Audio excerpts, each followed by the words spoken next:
welcome back to Claim Your Potential, the Empowerment Podcast.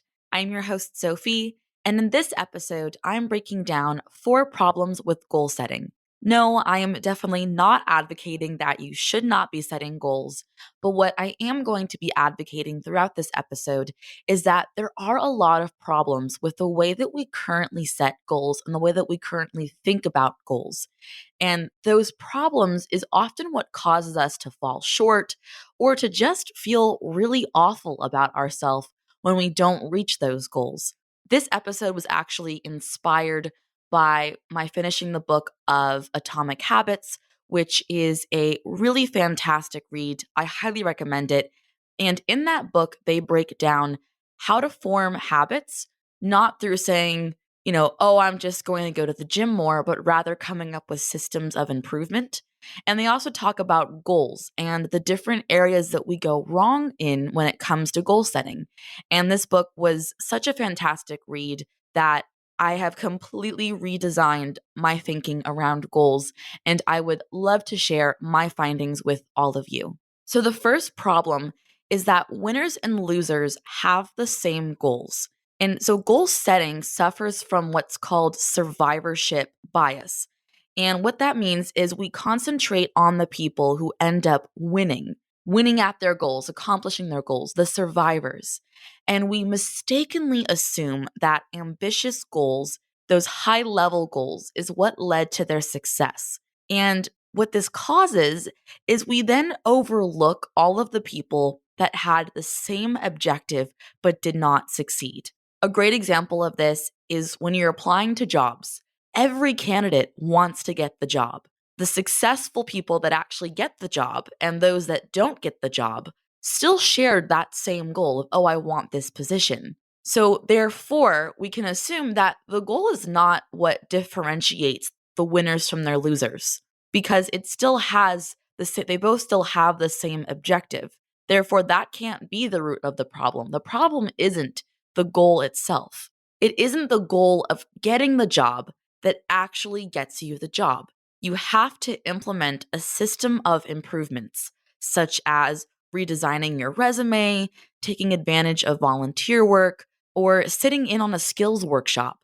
And that is how you can increase your ability to achieve your goal and go from that loser spot of not getting the job to increasing your odds to be a winner, to be able to achieve that high level goal. Another problem with goals is that a lot of the time, when we set our goals, when we achieve it, it's only a momentary change.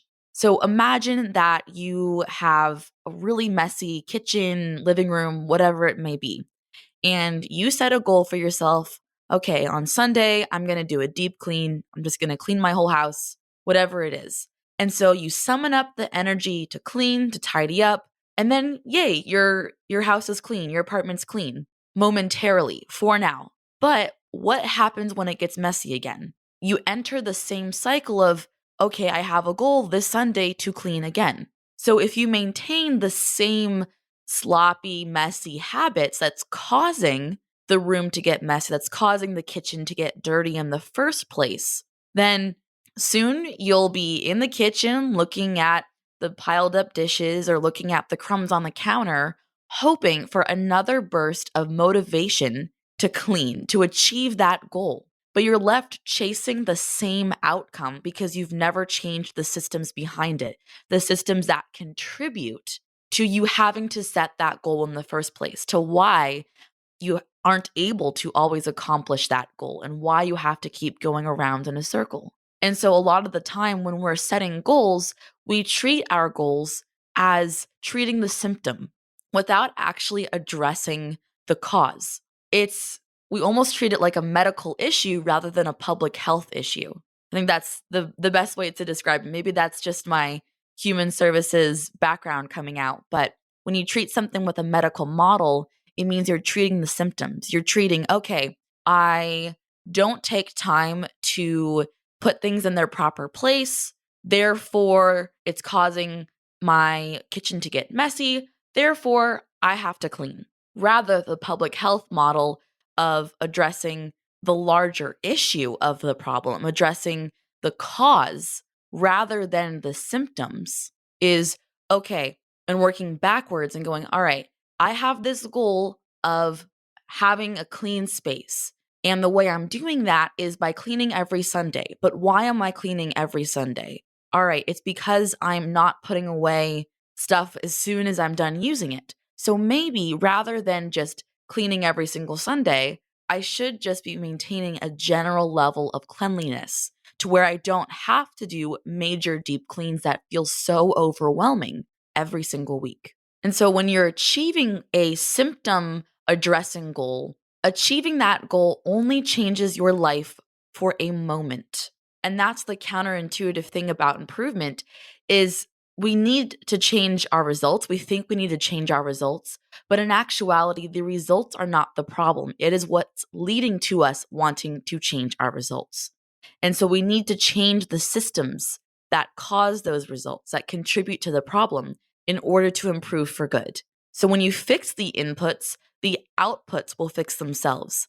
And that sounds very simple, but what we do with goal setting currently and how we approach goals is we address the output first and we forget about the input or we try to work our way back to the input. And that's not how we should be doing it. We need to address the start of the issue, the input first. The third problem with goals is that goals restrict your happiness. The assumption behind any goal, and I fall into this trap all the time, especially when it comes to going to the gym and working out, is I always tell myself, okay, once I achieve this goal, then I'll be happy. But that's not really how life works, is it? As soon as we achieve that goal, what are we going to do? We're going to move on to the next goal. We're going to move on to the next part of our life, of ourselves that we're not happy with and want to continually improve that. And then we're going to attach that meaning of, okay, I can't be happy again until I complete this, right? And then it's just a constant cycle of unhappiness, momentary bursts of gratification, but then you fall back into that hole of, oh, I feel like a failure because I can't get this goal done. And I've slipped into this trap so many times because I just thought that was normal. I thought that goals were supposed to be the end all be all. Once I accomplish this goal, life will be great. And so for years, happiness to me was always something for my future self to enjoy, for when I got more money, for when I was healthier, for when I had a better job, for when I had more friends, whatever it was. But really, when you put your goals first, it continually puts happiness off until the next milestone. But goals can be a make or break. Either you succeed or you miss the mark. And what happens when you miss the mark? You feel let down. You feel like, I can't do this. I don't deserve to be happy. Why can't I just get this one thing done? And so you mentally box yourself into a narrow version of happiness, which is a very misguided way of thinking, as it is incredibly unlikely that your actual path through life, through your accomplishments, is going to match what you had in mind when you started on a goal, when you started on your journey. And so it doesn't make sense to restrict your satisfaction to one scenario when there are many paths that can lead to that success. If I have a goal to make more money, that goal, getting to that goal, is going to look very different because there are a million different ways that I can get to that goal. And so it doesn't always have to be what I initially thought. And so the best way to approach this and to get out of that headspace is to develop a systems first mentality. When you fall in love with the process rather than the product, you don't have to wait to give yourself permission to be happy. And I've started doing this where for me, one of my big goals right now is to work out more. And I was so focused on, oh, I need to lose weight. I need to gain more muscle. I need to be fit, whatever. And I was attaching my happiness more specifically to weight loss. And I was forgetting that the best part of the journey is trying out new exercise classes, feeling strong, building up your muscle, feeling like you can do anything, going to the gym, getting that routine, feeling like, wow, I'm proud of myself. I went to the gym 3 times this week. That's pretty cool. And so you have to start falling in love with the process and paying attention to your process and how that feels. because I always feel motivated when I at least take the first step towards my goal. And you can be satisfied anytime with systems first mentality. Any step you take can just provide you with that satisfaction. And a system can be successful in many different forms, not just the one that you first thought for yourself would be successful. The purpose behind systems thinking is simply meant to show that you've improved, to demonstrate improvement. And when you set out on any goal, really, you don't need to be looking at the end all be all. It's not the end all be all if you get to your goal.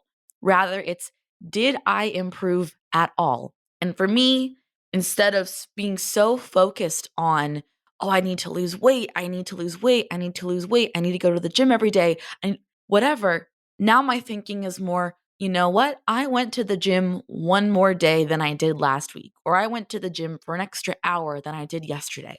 I'm proud of myself. And it's that constant feeling of improvement that motivates you to actually continue with your goal. The last problem with goals is that oftentimes goals are at odds with long-term progress. When you have a goal-oriented mindset, it can create something called a yo-yo effect.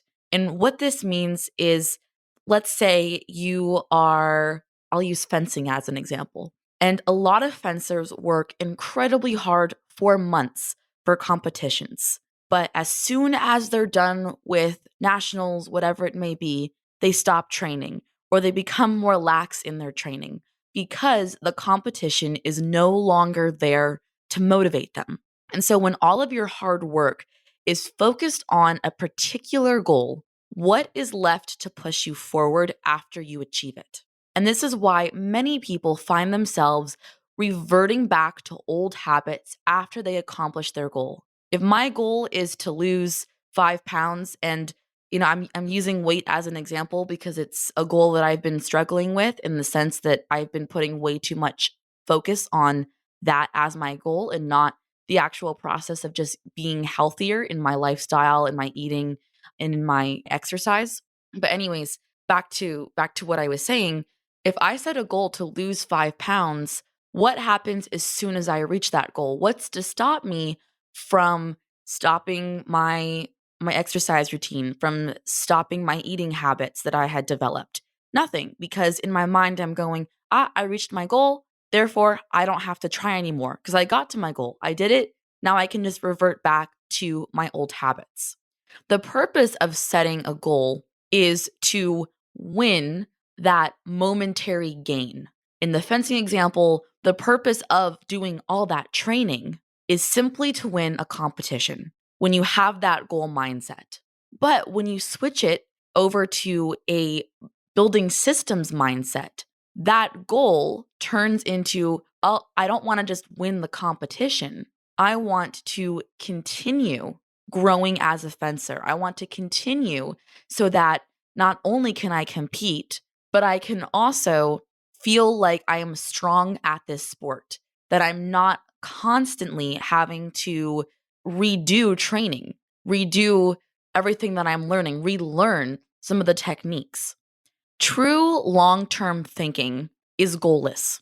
It's not about the single accomplishment. It is about the cycle of endless improvement, and your commitment to that process is what determines your progress. Not, did you reach your goal? Rather, did you try? Did you make a conscious effort to do something different with your life? And if you're having trouble changing your habits, the problem isn't you. The problem isn't because you're not setting goals. The problem is your system. Why are you doing what you're currently doing? Why do you want to change? How can you change? Bad habits repeat themselves again and again, not because you don't want to change, but because you have the wrong system for change. If you're always focusing on the output, the outcome, switch your thinking to, how do I get there? How do I feel about the steps I'm taking to get there? And you do not rise to the level of your goals. Rather, you fall to the level of your systems.